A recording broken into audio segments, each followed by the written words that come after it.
The second Emily stepped through that gun shop door, she knew exactly what was coming. The looks, the snickers, the whole act like she'd wandered in for yoga class instead of stepping right into the heart of someone else's world. You ever get that? Where you walk into a room and everybody decides what you're worth before you even open your mouth? Yeah, that happened. One of the clerks held up a shotgun with this greasy little grin. You even know how to shoot this, princess? But Emily wasn't rattled. She stared at the racks and, clear as daylight, said, "FN Ballista, Phantom Sight Config, Lala Magnum rounds." The whole shop froze. Nobody had said those words out loud in 6 years. The air got real tight. That kind of judgment you feel in your gut. It sticks with you, you know what I mean? The shop itself was a cave for outsiders' walls packed with metal, air thick with oil and old stories. The kind of place where only a certain breed felt at home. Collectors, ex-military, local legends, each one ready to size up anyone new, especially someone like Emily, whose shoes squeaked on the tiles, a faded backpack slung on one shoulder. At the counter, a woman named Karen, all sharp nails and sharper tongue, leaned over. "Sweetheart, looking for the bakery next door?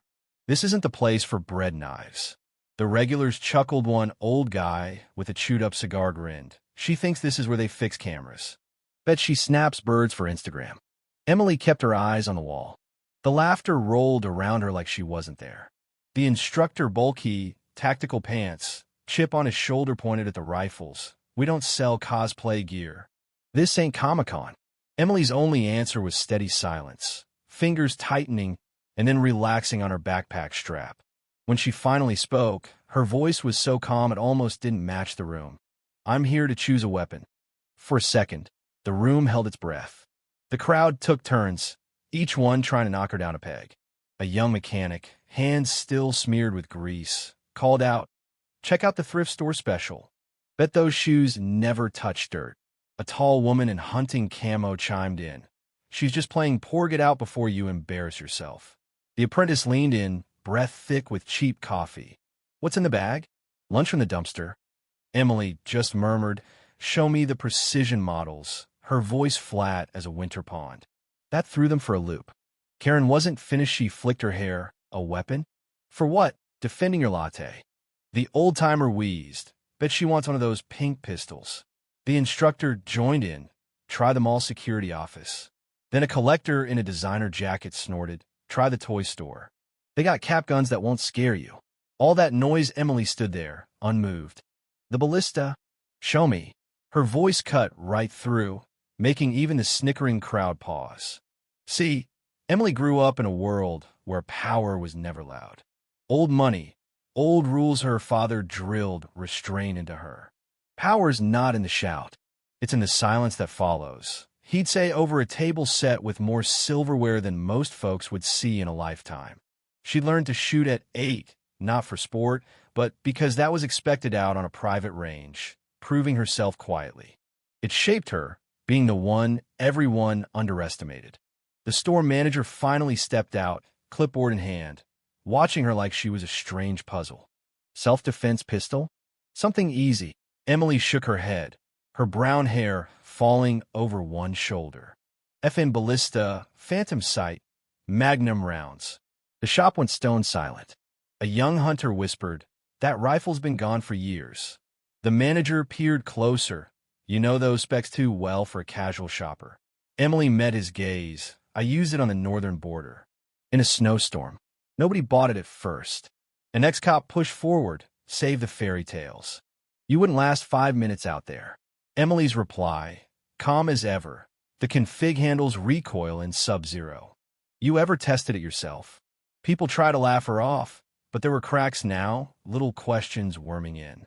She remembered it all, the biting cold, the fogged scope, the silence after a shot that no one heard but her handler. Recruited out of private academy, ghosted out of the records, Emily learned to disappear. At home, she was the invisible Morgan girl. At the range, she was a phantom. One of the old rangers pounded his cane. "Prove your stormtail, or get out." Emily's fingers drummed on the counter, then went still. The salesman sneered. "See? Nothing." But then Emily reached for an ammo box, flipped it open, and a faded tattoo caught the ranger's eye. A guy with tattoos down his neck grabbed a heavy sniper off the rack. "All right, hotshot. Lift this." Emily did, one-handed, checked the scope, twisted the suppressor. "I'm adjusting for wind drift. Ever use a triple sight system?" That landed like a punch on certainty mixed with the cruelty now. A gun blogger stuck his mic in her face. "Triple sight? Sounds like something from a meme." "You bombing." A teen jeered. "She's just full of it-fail video gold." Emily just replied, "The system calibrates for variables you ignore." In the background, a leaked spec sheet started popping up on people's phones. The shop's demo range was fired up 4 layers of bulletproof glass, a real test. "Fine," the owner grunted, "show us." Emily took the rifle, aimed, and in 2 heartbeats, fired. The bullet cut through every layer, dead center. The room went quiet, so quiet you could hear people's doubts crack. The owner whispered, "Only one person ever pulled that off," and she disappeared. Emily just brushed her backpack, a faded photo poking out her as a kid, standing apart from her family even then. A survivalist with a braided beard stepped up. "Fluke. I've rigged tougher at home." Hobbyists mocked cheating. But then a glass shard glinted with a classified emblem, making one of the men drop his tool in shock. A mercenary's voice shook. "That's a ghost program tag." The room exploded into whispers. Karen, the instructor, even the owner, all of them realized this wasn't just talk. A competitive shooter swung his medal. "Fake. I won nationals. You couldn't touch my scores." Emily just set a bullet on the table, the alloy reflecting a holographic stamp, something only the highest clearance gets. The clerk demanded her ID. She pulled out a faded card, the embedded thread glowing faintly. A customs officer mocked, "System, try the lost and found. You're not clearing this checkpoint." The laughter grew until a presidential clearance thread flashed, freezing his stamp midair. Suddenly, the whir of helicopter blades, outside the kind you only see in movies, drew everyone to the windows. A federal agent stepped out, slipped Emily an envelope marked "Urgent Recall," signed by the president. The owner stared. "Who are you really?" Emily didn't answer, just, "I came to buy a few old rounds. Seems peace still isn't mine." An analyst scanned the envelope, trying to call her a fraud, but the seal's quantum layer erased his system in an instant. Over the next few days, the shop regulars one by one faced their own consequences.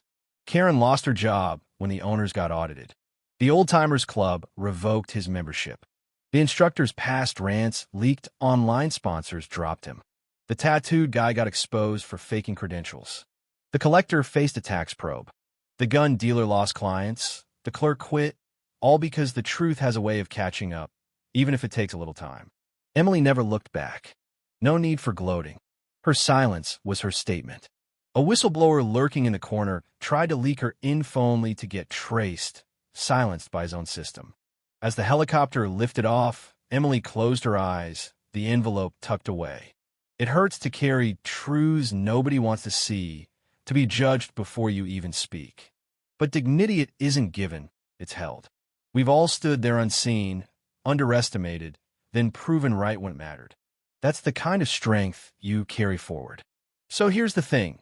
If you've ever walked into a room and felt that weight, you're not alone. The world's full of people waiting to tell you what you're not.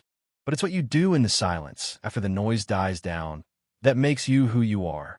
Where are you watching from? Leave your story below. Is Emily in the right? Or did she take it too far?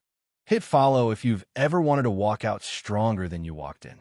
The fight's not over, and I want to hear where you stand.